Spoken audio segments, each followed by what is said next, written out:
बुनकर की इच्छा बहुत समय पहले एक गांव था जो घने जंगलों और कोहरे से ढकी पहाड़ियों के बीच बसा हुआ था। वहां एक साधारण बुनकर कुमार नाम का व्यक्ति अपनी छोटी सी झोपड़ी में रहता था। कुमार के पास बस उसका पुराना करघा और एक कुटिया थी, लेकिन उसकी बुनाई का हुनर अनोखा था। जब कुमार अपने करघे पर बैठता तो ऐसा लगता जैसे करघा खुद गुनगुनाने लगता, और उसकी अंगुलियां जब करघे पर चलती तो जैसे किसी जादू की छड़ी से रंग बिरंगे कपड़े बनते जाते। उसके बनाए कपड़े इतने खूबसूरत होते कि वे सूरज की पहली किरणों जितने चमकते और शाम की ठंडी हवा की तरह नरम होते। लोग उसकी बुनाई को देखकर मुग्ध हो जाते, लेकिन कुमार का मन कभी अपनी गरीबी को लेकर परेशान नहीं होता था। उसे अपने काम से प्यार था और उसने ये सोच रखा था कि उसका कर्म ही उसका असली धन है। लेकिन उसकी यही विनम्रता और सरलता उसे देवताओं की नज़र में प्रिय बना रही थी, जिसका उसे बिल्कुल भी अंदाजा नहीं था। एक दिन जब कुमार जंगल से लकड़ियां काट कर लौट रहा था, वह एक घने बरगद के पेड़ के नीचे थोड़ी देर आराम करने बैठ गया। जैसे ही उसने आंखें बंद की और हल्की हवा के झोंकों का आनंद लेना शुरू किया, तभी उसके सामने एक तेज प्रकाश चमका। कुमार ने चौंक कर देखा तो वहां एक तेजस्वी महिला खड़ी थी। उनकी आभा इतनी मनमोहक थी कि कुमार को लगा जैसे पूरी दुनिया उनकी रोशनी में नहा गई हो। वह देवी लक्ष्मी थी, धन और समृद्धि की देवी, जो स्वयं वहां प्रकट हुई थी। देवी ने ममता भरे स्वर में कहा, कुमार, तुमने हमेशा अपने काम को पूरी ईमानदारी और धैर्य से किया है। तुम्हारे पास भले ही धन न हो, लेकिन तुम्हारा दिल बहुत बड़ा है। मैं तुम्हारे इस समर्पण से प्रसन्न हूँ और तुम्हें एक वरदान देना चाहती हूँ। तुम जो भी चाहो मुझसे मांग सकते हो। कुमार का दिल जोर से धड़कने लगा। उसने कहानियों में सुना था कि लोग देवताओं से महल, अनगिनत सोना चांदी और बेशकीमती चीज़ें मांगते थे। वह भी सोचने लगा कि शायद उसे भी अपनी गरीबी दूर करने का यह अवसर प्राप्त हो गया है। लेकिन जैसे ही उसने अपनी छोटी सी झोपड़ी और अपने प्रिय करघे की ओर देखा, उसके दिल में एक और ख्याल आया। उसने कहा, माँ लक्ष्मी, मुझे धन या सोना नहीं चाहिए। कृपया मुझे एक ऐसा करघा दीजिए जो अनगिनत कपड़ा बुन सके, ताकि मैं अपने गांव के लोगों के साथ अपनी कृतियाँ बांट सकूं। मेरे बनाए कपड़े सिर्फ मेरे तक सीमित न रहें, मैं इन्हें गांव के हर व्यक्ति के पास पहुंचाना चाहता हूं। देवी लक्ष्मी उसकी बात सुनकर मुस्कुराईं। उनके चेहरे पर संतोष की झलक थी।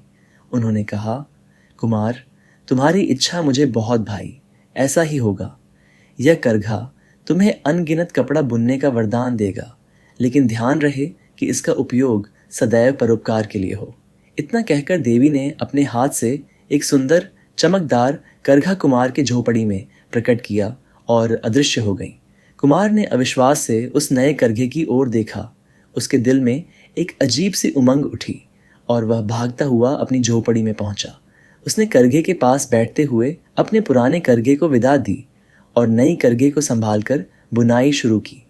जैसे ही उसने बुनाई शुरू की, उसे देखकर उसकी आंखें आश्चर्य से फैल गईं। बिना धागे और बिना किसी रंग के यह करघा चमकता हुआ कपड़ा बुनने लगा। कपड़ा ऐसा था जैसे चांदनी की चमक उसमें समा गई हो, और रंग ऐसे थे जैसे इंद्रधनुष धरती पर उतर आया हो। कुमार ने खुशी से कपड़ा काटा और उसे अपने पास ही सहेज लिया। वह अपने बनाए कपड़े अपने गांव वालों को देना चाहता था। उसने सबसे पहले उस कपड़े को अपने पड़ोसी किसान को दिया, जिसकी बेटी की शादी थी और वह अच्छे कपड़ों के लिए परेशान था। कपड़ा देखकर किसान की आंखें भर आईं। धीरे धीरे कुमार ने गांव के हर व्यक्ति के लिए कपड़ा बनाया और किसी के पास जाने के लिए बहाने ढूंढता रहा, ताकि उसे और लोगों के चेहरों पर मुस्कान ला सके। उसकी इसी दानशीलता की वजह से गांव के लोग उसे दयालु कुमार कहकर बुलाने लगे।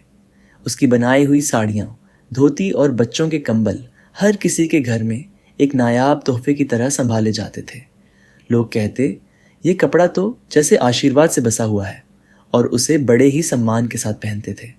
लेकिन समय के साथ कुमार के इस जादुई करघे की खबर दूर दूर तक फैल गई। एक दिन एक बड़े शहर का लालची व्यापारी इस करघे की खबर सुनकर गांव में आया। उसने सोने चांदी की थैलियां लेकर कुमार के पास पहुंचकर कहा, कुमार, मैं तुम्हारे इस करघे के बदले तुम्हें बहुत सारा सोना दूंगा। सोचो, तुम कितने अमीर हो जाओगे। इस सोने से तुम एक बड़ा घर, नौकर चाकर और सब कुछ खरीद सकते हो। कुमार ने सोने की उन थैलियों की ओर देखा, फिर गांव वालों के लिए अपने प्यार को महसूस करते हुए उसने कहा, मुझे इस सोने की कोई ज़रूरत नहीं है। यह करघा मेरे गांव वालों के लिए है। मैं इससे सिर्फ उनके लिए कपड़े बनाना चाहता हूँ। वह व्यापारी यह सुनकर चकित रह गया और उसे लगा कि कुमार मूर्ख है, लेकिन उसने हार नहीं मानी और उसने कुमार को फिर से अपनी बातों में फंसाने की कोशिश की।